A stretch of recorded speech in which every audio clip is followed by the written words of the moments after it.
ما كيدسرش عليه بنادم. السيد دار العز لراسو والبلاد قدام العالم، وحتى من ماكرون اللي جا خصيصا باش يتلاقاه غير صيفطوا للبرلمان يقول داكشي اللي بغينا نسمعوه، ودار ليه عشا بحضور اهم الشخصيات وهو يقول ليه السلام عليكم، وخلى اخنوش والوزراء الاخرين هما اللي يسلموا عليه فاش يمشي. هاد الحفل الملكي الخيالي ما كاينش اللي ما هضرش عليه، لدرجه انه غير من الضحكه ديال ماكرون كتعيق به حس بالهبه، وخصوصا فاش تلاقى الملك في الدخله ودخل هو وياه. الاغلبيه جاو لابسين القفطان واللباس التقليدي بحال المغربيه رشيده داتي اللي هي وزيره الثقافه في فرنسا، ولكن غالبا فاش كتشوف هاد الناس غير درك راسك بالتبرقيق بحالي وغتقول مع راسك شكون هما هاد الناس على من عرض الملك. من بين الشخصيات الشرفيه اللي كانوا من مختلف القطاعات كاين نعم سيدي لاعب الجودو الفرنسي تيدي راينر، والبوكسور سفيان أميحة، وجمال الدبوز، والكاتبه ليلى السليماني، ومستشار الملك اندري ازولاي وبنته اودري وزيره الثقافه سابقا في فرنسا، حكيمي والكوميدي ياسين بلعطار ووزير التعليم الفرنسي السابق. وفاش كندخلوا كنلقاو على انه حكيمي جلس بين القجع والمدير العام ديال الكهرباء والماء، بوريطه جلس في نفس الطبله مع فؤاد علي الهمه مستشار الملك، في الوقت اللي وزراء اخرين جلسوا مع الوفد ديال ماكرون. وهذا هو جدي عليكم. هذا الحدث الملكي اللي دار بقوادو هو ثاني طريقه اللي غيكبر بها الملك بماكرون، ولكن الاحتفال ديال بصح اللي مضروبه عليه تماره هي فاش يلاه ماكرون جا للرباط ودارها كامله بالموكب الملكي واللي حضروا فيه الالاف ديال المغاربه. احتفلوا وشطحوا وبردوا الغديد مع احدث ومختلف الانواع الموسيقى، اشهار ثقافي عالمي فابور، والمخير في الناس عيالات ورجال جايبين الطعارج والطارات باش يشخدوها بيناتهم. ولكن هاد الفرحه اللي عاشها بنادم ودارها حجه وزياره كتخليك تعرف تماره ديال التوجاد، واش الشوارع تشطبوا حبه بحبه من التراب والسونتر تسيق معلم سواء داخل المدينه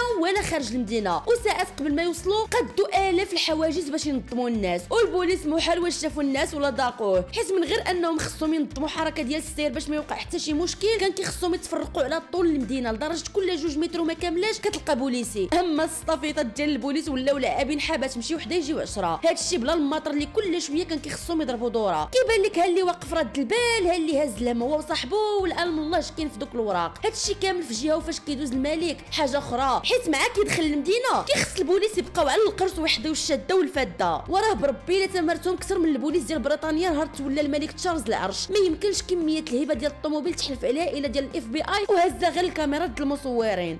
وكيبان لك معلم البوليس واحد حدا واحد لدرجه الدبانه دوز بيناتهم بحال بكثر ما منظمين داكشي باش يبان مهيب. واخيرا الملك كيدخل القصر هو والوفد والاستعراضات خدامين، والخياله ديال الحرس الملكي بقاو مطوقين الموكب باش يبينوا الاهميه ديال هاد الزياره اللي الا قالوا عليها رسميه راه ما عندك ما تقول. حتى من الجو هو الاخر تقول مخلصينه باش يتبدل على حساب البلاصه باش يخلي المدينه تبان واعره. ماكرون بعد هاد الشيء غيبقى يسلم على كاع الشخصيات المهمه في المغرب حتى غيقربوا يتمحوا ليه البصمات. كاع هاد الخير غيسلم عليه واحد بواحد، اعضاء الحكومه، رؤساء المجالس، الشيوخ، الدبلوماسيه، القوات المسلحه، حتى كيبان لك الحموشي واقف بحال الا زعما ما ردش البال مع مئات عناصر الامن الوطني اللي مراقبين الشاده والفاده الدبانه ما تزهق. وما فهمتش مال سي ماكرون وصل حتى لحدا وبدا كيتامل فيه، تقول غير بانت ليه فشي مهمه امنيه. هادشي كامل كيبين لك الاهميه والميساج الغير مباشر اللي الملك بغى يوصلوا لماكرون باش يفهم انه فاش كتجمع راسك وترجل معنا تما حنا غنكبروا بك وكيف ما بغينا. مباشره بعد ما وصلوا للقصر غيتم التوقيع على 22 اتفاقيه، خصوصا وانه ماكرون غيجي مع 22 شخصيه مهمه من بينهم وزراء ورجال اعمال كبار. وندوزو شنو قال ماكرون في البرلمان، واللي باش تفهموا كيخصك تكون جايب 20 في الجهوي في الفرنسيه وقاري الروايه ديال لي ميزيرابل 3 ديال المرات، حيت خونا حرفيا كتحس به ولا اكثر من فيكتور هيغو. والسيد بدا كيشكر في المغرب والعلاقات التاريخيه معاه، كيشكر ولكن اهم حاجه قالها في الاخير وهو انه الصحراء مغربيه. هاد المجيه خلات الجزائر تضرب الطم لدرجه انهم ما قدروش حتى يطبلوا مزيان للزياره اللي دارت بول للسيسي، واللي غالبا فيها صفقه ديال كيلو ديال الكشري باش يصدقوها على البوليزاريو. وبهكذا المغرب كيكون حقق وحده من اعظم الانتصارات ديالو، واللي هي الاعتراف اللي غادي يخلي بزاف ديال الدول الاخرين حتى هما يزعموا ويعترفوا بالصحراء المغربيه. واش بان لكم في هذا الشيء؟ واش اول مره غتعرفوا بلي زياره دوله فيها هاد التماره ديال التوجد كامله، اولا يحسب لكم راه مجيه عاجه وصافي؟ واش هاد الاعتراف والفقصه اللي درنا للجيران تستاهل هاد الاحتفال والضجه كلها؟